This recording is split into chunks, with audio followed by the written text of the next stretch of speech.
আলবির বউ ইকরা আমাদের মেয়েদের গালে তো জুতার বাড়ি দিল।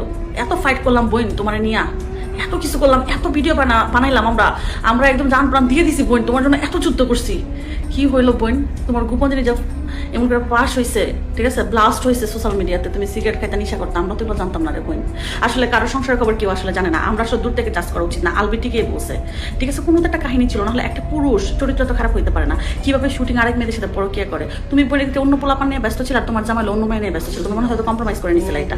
আর একটা ছোট বাচ্চা রাখতে একটা বাসার ভিতরে হয়তো ভিডিওটা সবাই দেখছেন, কেমন তুমি সিগারেটটা খাও, তোমার ছোট একটা বাচ্চা আছে, তোমার জামাই নাই।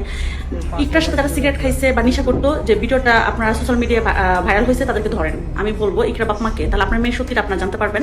এবং তিতিকেও ধরেন এবং আলবিকেও ধরেন, তাহলে পুরো সত্যি ঘটনা বের হয়ে যাবে। আর ইকরার বান্ধবী যারা আসো, মানে ভদ্র বান্ধবী যারা, তাদেরকে বলতেছে তোমার জানতা না যে তোমার বান্ধবী নিশা করে, তোমার বান্ধবী সিগারেট খায়, এগুলি করে যায়। কি করলাম বোন, তুমি করে জুতার বাড়ি পড়ছে, আমার জুতার বাড়ি পড়ছে। যাই হোক, নেক্সট ভিডিও। আলবির বউ ইকরা।